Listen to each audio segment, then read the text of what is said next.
पहिल्यांदा कुटुंबाची भेट घेतली आणि कुटुंबाला मी पूर्ण महाराष्ट्राच्या वतीने संवेदना त्या ठिकाणी आम्ही सगळ्यांनी व्यक्त केल्या की आम्ही जो प्रदीप नागवाजे त्यांच्या घटना झाली त्या संदर्भात आम्ही प्रदीप नागवाजेंशी बोललो आणि त्यांनी त्यांचं सगळं जे दुःख आहे ते त्यांनी आमच्यासमोर सांगितलं। ज्या तऱ्हेने ती घटना झाली सकाळी 5:30 वाजता क्रॉफर्ड मार्केटवरून ती लोक मच्छी घेऊन चालले होते, शांतपणे 50च्या स्पीडने गाडी चालली होती आणि मागून एका गाडीने येऊन त्यांना धडक दिली।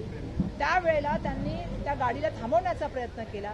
त्यांची मिसेस सुद्धा त्यावेळेला सांगत होती की आमचं काय नुकसान केलं, थांब थांब, परंतु त्या मुलाने ती गाडी न थांबवता ती गाडी अजून पुढे भरधाव वेधावाने घेऊन जाऊन ती गाडी मला तुम्हाला माहिती आहे की मग वरळी सी रिंगच्या इथे ते जे आहे ती बॉडी तो मृतदेह मला त्या ठिकाणी सापडला। आता जेव्हा आम्ही घटनाक्रमाची पूर्ण जेवढी आम्ही ऐकला, आम्ही पोलीस स्टेशनला यासाठी आम्ही या ठिकाणी आलो होतो की ज्या वेळेला त्याने ती गाडी थांबवण्यासाठी त्या बोनेटवरती हात मारला तेव्हा त्या महिलेने पण सांगितलं थांबा, तुम्ही आमचं किती नुकसान केलंय, पूर्ण रस्ते आमची कोळंबीसाठी, असं ती महिला त्या मुलाला बोलते, पण त्या मुलाने कुठेही थांबला नाही, त्याने गाडी ही आहे ते भरधाव नेलेली आहे। त्यामुळे आमचं म्हणणं आहे की हा जो पूर्ण प्रकार आहे हा हिट आणि रनचा प्रकार नसून हा मर्डर आहे, असं आमचं त्या ठिकाणी म्हणणं आहे की त्यांनी इंटेन्शनने ती गाडी पुढे नेली। आणि त्या ठिकाणी आम्हाला आता आम्ही जी माहिती घेतली आणि आम्हाला जी सीसीटीव्ही फुटेजबद्दल जी पेपरामध्ये आम्ही माहिती वाचली होती आणि आता आम्ही जी माहिती ऐकली तिथं अजून शॉक करणारी आहे। माझी अपेक्षा आहे की आम्ही त्यांना सांगितलं की सीसीटीव्ही फुटेज जे आहे ते त्या लोकांना मिळालं पाहिजे। प्रदीप नागवाजेंचं त्याच्यावरती पूर्णपणे अधिकार आहे, मीडियाला ते मिळालं पाहिजे, कारण ज्या ज्या वेळा महाराष्ट्रामध्ये हिट आणि रनच्या ज्याही केसेस झाल्या त्यानंतर स्वतः पोलिसांनी ते जे फुटेज आहे सीसीटीव्ही फुटेज ते मीडियाला, प्रसार माध्यमांना आणि त्याचबरोबर कुटुंबाला देण्याचं काम केलेलं आहे। दुर्दैवाने या केसमध्ये ते अजूनही त्यांना मिळालेलं नाही, ते दिलं गेलं पाहिजे, कारण जी माहिती आता त्यांनी जे सांगितलं सुद्धा जी त्यांनी कोर्टामध्ये सांगितलं किंवा जी माहिती आलेली आहे की देशामध्ये आक्रोश झाला असता मोठ्या प्रमाणामध्ये की नंतर स्वतः उतरून ड्रायव्हरला बसून आणि पुढे काय प्रकार करण्याचं झालं का। त्यामुळे आमचं असं म्हणणं आहे की सीसीटीव्ही फुटेजवरती प्रदीप नागवाजेंचा अधिकार तो त्यांना मिळण्यात यावा। या केसमध्ये 301 आणि 103 आणि 302चा गुन्हा लागावा, मर्डर म्हणून ही केस त्या ठिकाणी नोंद करण्यात यावी असं आम्ही त्यांना सांगितलेलं आहे।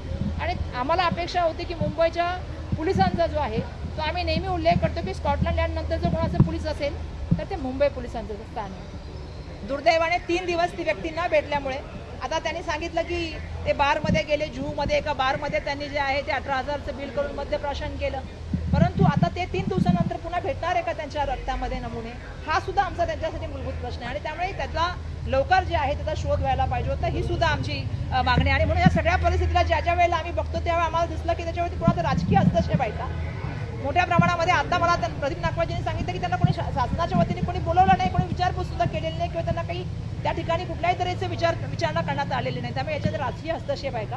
आणि आम्ही त्यांना असंच सांगितलं की अशा प्रमाणामध्ये काल नागपूरची घटना बघितली, पुण्याची आणि मुंबईची घटना बघितली, तर सर्वसामान्य माणसांनी, गरीब माणसांनी रस्त्यावर चालणं किंवा निघणं हे आता मुंबईसाठी म्हणा किंवा पुण्यासाठी म्हणा किंवा नागपूरसाठी म्हणा सुरक्षित आहे का।